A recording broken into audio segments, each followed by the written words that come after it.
آزاد کشمیر قانون ساز اسمبلی کے انتخابات کے دوسرے مرحلے میں مسلم لیگ نون سب سے زیادہ نشستیں حاصل کرنے میں کامیاب۔ غیر حتمی غیر سرکاری نتائج کے مطابق مسلم لیگ نون نے 14 جبکہ پیپلز پارٹی 5 حلقوں پر کامیاب قرار پائی۔ مہاجرین کی 12 میں سے 10 نشستیں بھی نون لیگ نے جیت لیں۔ پیپلز پارٹی 2 نشستوں پر کامیاب ہوئی۔ مظفر آباد کی 9 میں سے 4 نشستوں پر مسلم لیگ نون جبکہ 3 پر پیپلز پارٹی کو کامیابی ملی۔ خراب موسم کے باعث LA 27 میں تمام پولنگ سٹیشنز اور LA 28 کے 57 پولنگ سٹیشنز پر پولنگ ملتوی کر دی گئی۔ وزیر اعظم شہباز شریف کی دوسرے مرحلے میں کامیابی پر صدر نون لیگ نواز شریف اور کامیاب امیدواروں کو مبارکباد۔ کہا مسلم لیگ نون کی کامیابی آزاد جموں و کشمیر کے عوام کا مسلم لیگ نون کی پالیسیوں پر اعتماد کا ثبوت ہے۔ کشمیر کی ترقی و خوشحالی اور وہاں کے عوام کی فلاح و بہبود اولین ترجیحات میں شامل ہے۔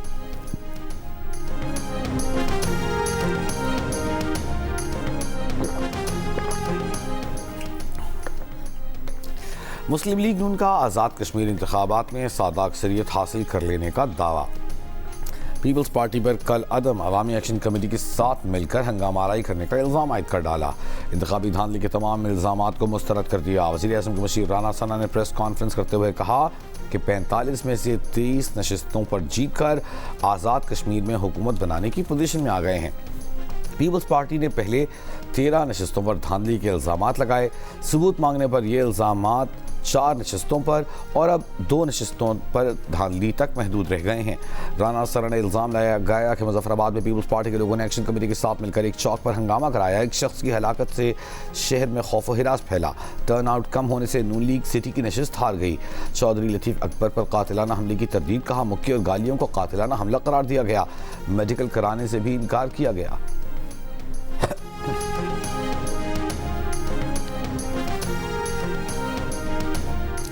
آزاد کشمیر انتخابات کے دوسرے مرحلے میں پیپلز پارٹی کے نون لیگ پر دھاندلی اور تشدد کے الزامات۔ وزیر اطلاعات سندھ شرجیل میمن نے کہا کہ پیپلز پارٹی کو ہرانے کے لیے وفاق اور پنجاب حکومت کا گٹھ جوڑ تھا۔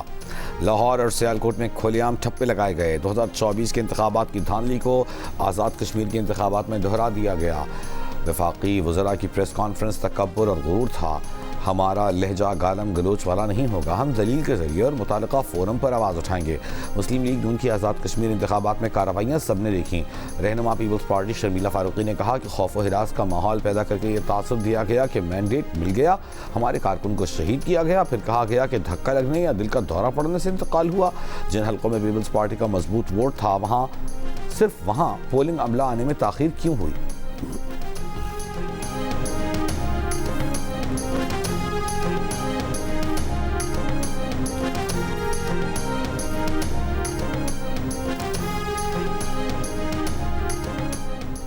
امریکی صدر کا ایران کے ساتھ مذاکرات آج شروع ہونے کا دعویٰ۔ ایران کا انکار۔ امریکی صدر ٹرمپ نے ایران کے خلاف حملے مؤخر کرنے کا اعلان کرتے ہوئے کہا کہ معاہدہ ہی بہتر راستہ ہے۔ مذاکرات ناکام ہوئے تو تنازع مزید بڑھ سکتا ہے۔ ایران کا امریکہ کے ساتھ کسی بھی قسم کی جاری مذاکرات سے انکار۔ ترجمان اسماعیل بقائی نے کہا کہ امریکہ کے ساتھ فی الحال کوئی بات چیت نہیں ہو رہی۔ ایرانی مذاکراتی ٹیم کے تمام ارکان فی الوقت ایران میں ہیں۔ امریکہ ایران کے درمیان مذاکرات کی خبروں سے خام تیل کی قیمتوں میں کمی۔ برنٹ $84 فی بیرل پر آ گیا۔ ایرانی وزارت خارجہ کی ایران اور عمان آبنائے ہرمز سے متعلق نئے بحری راستے پر معاہدے کے قریب پہنچنے کی تصدیق۔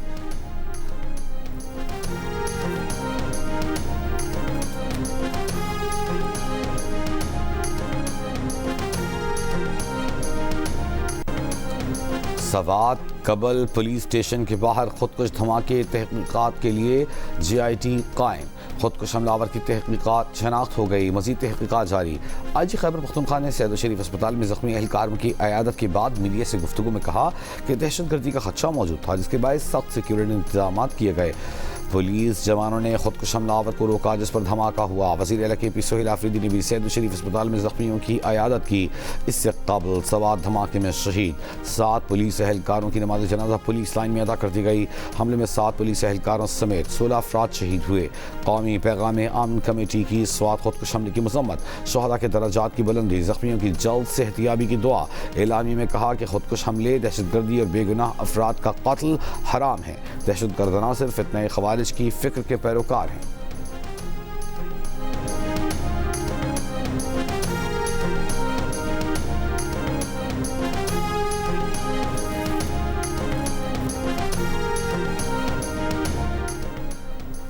سیکیورٹی فورسز کی خیبر پختونخوا میں 2 ماہ میں انٹیلیجنس بیسڈ کارروائیاں، متعدد خوارج ہلاک۔ سیکیورٹی ذرائع کے مطابق سیکیورٹی فورسز نے شمالی وزیرستان میں خوارج کے متعدد ٹھکانے تباہ کر دیے۔ ہلاک خوارج سے اسلحہ، گولہ بارود اور دیگر سامان بھی برآمد ہوا۔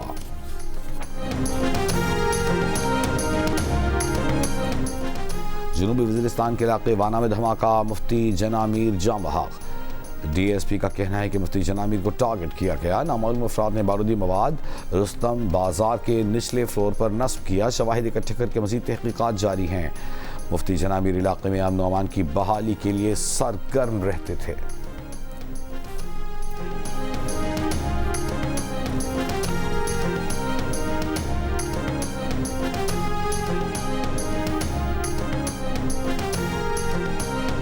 کراچی میں نوجوان تاجر میر رضا قتل کیس میں پیش رفت، تفتیش کاروں کو مقتول کا موبائل فون ریکارڈ مل گیا۔ ذرائع کے مطابق تفتیش کی جا رہی ہے کہ میر رضا نے آخری چند روز میں کن نمبرز پر رابطے کیے۔ اب تک کیس میں 12 سے زائد افراد شامل تفتیش ہو چکے۔ ابتدائی میڈیکل رپورٹ کے مطابق میر رضا کو گولی سینے پر لگی۔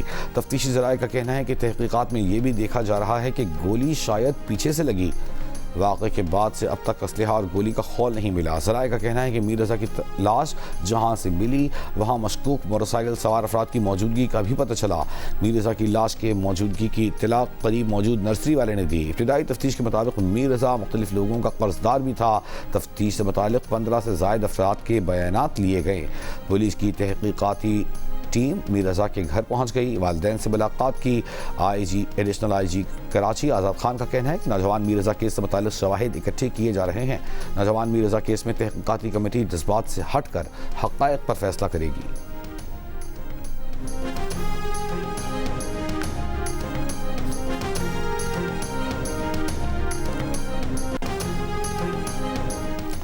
راولپنڈی، اسلام آباد، لاہور، شمالی وزیرستان سمیت پنجاب اور خیبر پختونخوا کے مختلف علاقوں میں بارش۔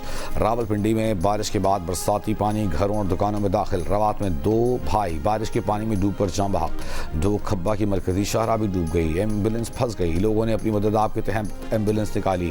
شہریوں کو مشکلات کا سامنا۔ لاہور میں شادی پورہ میں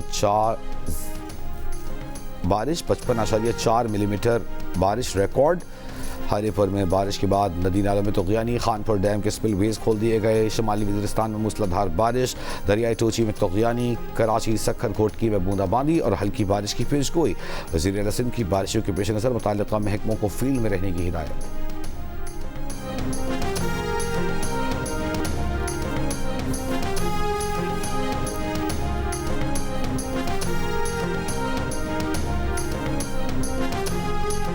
اور جنوبی افریقہ کے سابق first class cricketer mic Smith کو پاکستان ٹیسٹ ٹیم کا بیٹنگ کوچ مقرر کیے جانے کا امکان۔ سمتھ انگلینڈ کے خلاف ٹیسٹ سیریز میں بیٹنگ کوچ کی ذمہ داریاں سنبھال سکتے ہیں۔ ویسٹ انڈیز میں سابق ٹیسٹ کرکٹر اسد شفیق قومی ٹیم کے ساتھ بیٹنگ کوچ کے فرائض سر انجام دے رہے ہیں۔ مائک سمتھ متعدد لیگز اور میں بیٹنگ کوچ اور اسسٹنٹ کوچ کی ذمہ داریاں نبھا چکے۔